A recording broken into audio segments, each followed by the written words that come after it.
Louisiana Governor Bobby Jindal blasting Donald Trump. Roll tape. Look, I find Donald Trump's act very amusing. I think it's great he's politically incorrect. I think it's great he's going after the D.C. insiders. But the reality of Donald Trump is worse than the act. There's no substance there.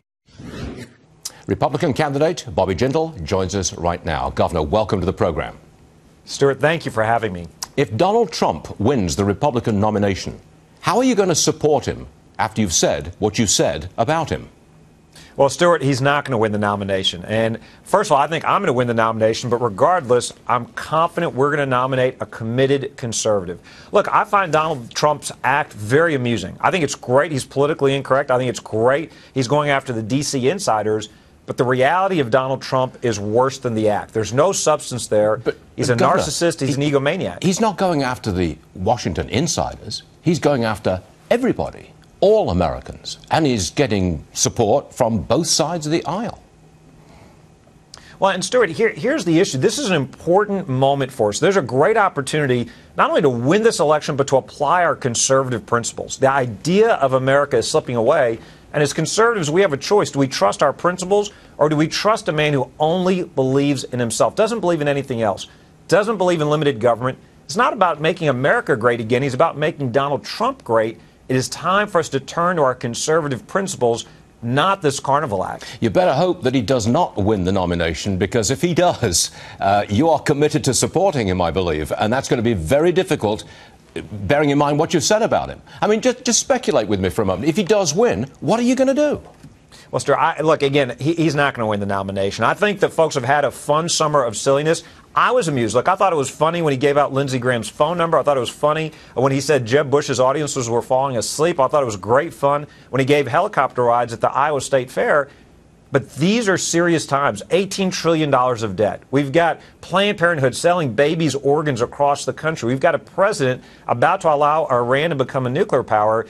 These are serious times. And Donald Trump has tapped into genuine anger with the D.C. establishment. That's great.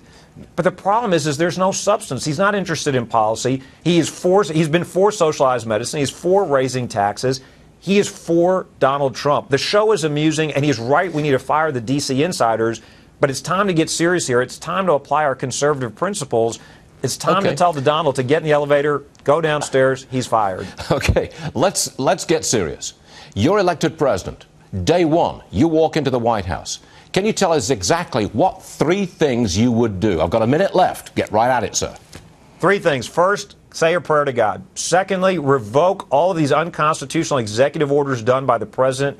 Instead, sign an executive order protecting religious liberty rights for Americans so that Christians don't face discrimination for believing in traditional marriage. Third, make sure that you meet with the Joint Chiefs, send a message to the world that America is back. We're going to stand with Israel. We're going to stop Iran from becoming a nuclear power. We're going to stop the hollowing out of our military so that our friends can trust us, our enemies fear and respect us. And when I say roll back those unconstitutional executive orders, that includes reining in the EPA, that includes the Obamacare, that includes the amnesty executive orders, all of that. So your message then, I'm not trying to encapsulate, but your message is religious freedom, security, and rolling back the powers of these executive orders. I've got a few seconds left. What about growth? Surely we've got to have growth in the economy.